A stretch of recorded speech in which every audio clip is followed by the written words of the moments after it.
ঘুঘুডাঙ্গা তালতলী বাংলাদেশের নওগাঁ জেলার নিয়ামতপুর উপজেলার হাজীনগর ইউনিয়নে অবস্থিত।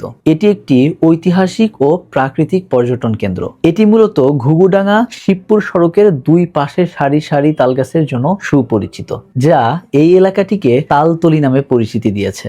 ঘুঘুডাঙ্গার এই বিখ্যাত জায়গাটির কথা যদি বলতে যাই, তাহলে সবার আগে বলতে হয় সাধন চন্দ্র মজুমদার নামে একজন ব্যক্তির নাম। তিনি ছিলেন ইউপি চেয়ারম্যান এবং সাবেক খাদ্যমন্ত্রী। 1986 সালে বজ্রপাত নিরোধক হিসেবে ঘুঘুডাঙ্গা শিবপুর সড়কের দুই পাশে প্রায় 700 তাল বীজ রোপণ করেন এই সাধন চন্দ্র মজুমদার। পরবর্তীতে এসব বীজ থেকে গজানো গাছগুলো পরিপূর্ণ তালগাছে পরিণত হয় এবং এলাকাটি পর্যটন কেন্দ্র হিসেবে পরিচিতি লাভ করে।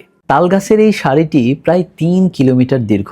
এটা সৌন্দর্য আরো বেশি বৃদ্ধি করেছে আশেপাশে বিস্তৃত বোরো ধানের ক্ষেত। এখানে অনেক দর্শনার্থী আসে। এই দর্শনার্থীর সুবিধার্থে নির্মাণ করা হয়েছে তাল কফি হাউস, পাবলিক টয়লেট এবং বসার জন্য অনেকগুলা বেঞ্চ।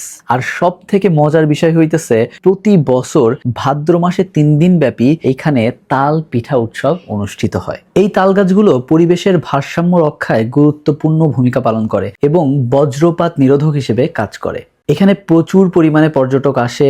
স্থানীয়দের উদ্যোগে পর্যটকদের জন্য বিভিন্ন সুবিধা গড়ে তোলা হয়েছে, যা স্থানীয় অর্থনীতিতেও ইতিবাচক প্রভাব ফেলছে।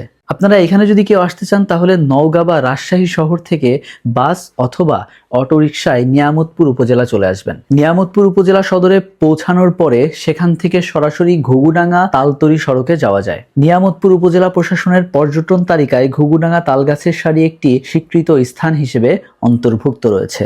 ঘুঘুডাঙ্গা সম্পর্কে আপনাদেরকে সঠিক কিছু ইনফরমেশন দেওয়ার চেষ্টা করছি। আশা করি আপনাদের কাছে ভিডিওটা ভালো লাগছে। আজকে এই পর্যন্তই। আমরা এখন সোজা চলে যাব নওগাঁর আরেকটা ঐতিহ্যবাহী স্থানে, সেটি হইতেছে কুসুম্বা মসজিদ। তো আপনাদের সাথে আবার দেখা হইতেছে কুসুম্বা মসজিদে গিয়ে। সে পর্যন্ত সবাই ভালো থাকবেন, সুস্থ থাকবেন। আল্লাহ হাফেজ। আসসালামু আলাইকুম।